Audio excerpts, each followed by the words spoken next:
Je m'appelle Julien Pirois, je suis artiste peintre à Strasbourg sous le pseudo d'Anastasie.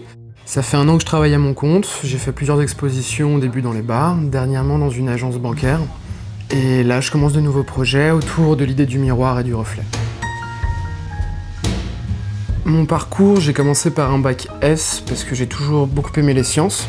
Je me suis orienté vers le design et au final, en parallèle de ça, je me suis mis à peindre de plus en plus, à faire un petit peu de photos aussi, mais vraiment la peinture étant le gros de mon activité, c'est ça qui m'a pris le plus de temps. Et ça m'a permis en fait de retrouver tout le côté expérimental de la science, le côté aussi sociologique parce qu'on a directement un impact sur les gens, et en même temps tout l'intérêt de l'histoire et de voir à quel point on peut avoir une connexion entre notre travail et le reflet de la société dans laquelle on va vivre. Et de voir ce qu'on peut amener aux gens au travers de notre travail et sur ce qu'on peut raconter sur le monde dans lequel on vit et sur ce qui se passe autour de nous. Selon moi, dans ma pratique, clairement la peinture est beaucoup plus attrayante que la photographie. C'est un domaine que je maîtrise mieux, c'est un domaine aussi dans lequel j'ai une meilleure culture. La photo, c'est plus un moment de plaisir, spontané, où je vais avoir une idée très simple, je vais la concrétiser très rapidement. La peinture, ça prend plus de temps, c'est plus complexe, c'est beaucoup plus de travail aussi, et une photo, une fois qu'elle est faite, elle est bonne ou elle est pas bonne.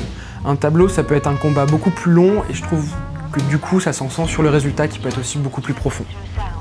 La création d'une œuvre, je pense qu'elle débute sans même qu'on le sache. C'est quelque chose qui commence en nous, c'est un acte cathartique. C'est à un moment donné, ça doit sortir, ça sort. C'est pas pour ça que c'est bon. Des fois, en une fois, c'est nickel. Parfois, c'est tout l'inverse. C'est un combat, on pense qu'il est fini, on le revoit 2 jours après, on n'est pas content, on revient dessus, on recommence.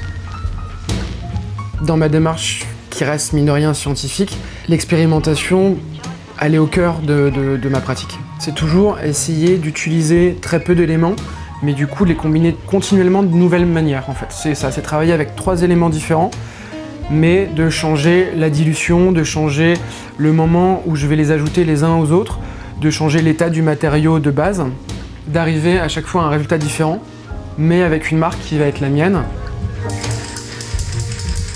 Gagner sa vie en tant que peintre, c'est difficile. La preuve, je la gagne pas. Pour l'instant, l'expérience que j'ai des galeries, c'est « Bonjour monsieur, est-ce que vous avez déjà fait des expositions? Est-ce que vous vendez? Et combien vous vendez ?» Et jamais on a demandé à regarder mon travail. Donc déjà, quand vous venez, vous êtes un produit, et on va même pas regarder en fait quel type de produit vous êtes. On va juste regarder si vous vous vendez. Et il y a aussi un peu ce problème qu'on peut trouver de temps en temps quand on passe des entretiens d'embauche, du vous manquez d'expérience, mais du coup, si personne vous embauche, vous pouvez pas avoir d'expérience. Je puise mon inspiration dans tout et rien. Ça vient de partout en fait. Je pense que, d'ailleurs c'est là la clé, c'est d'être capable d'être inspiré par une nappe, par un nuage, par une pub. Je pense qu'il faut surtout pas être élitiste dans ce genre de domaine. Quand je pêche, le reflet de l'eau peut être intéressant. Et le fait de pêcher, c'est se retrouver dans la nature.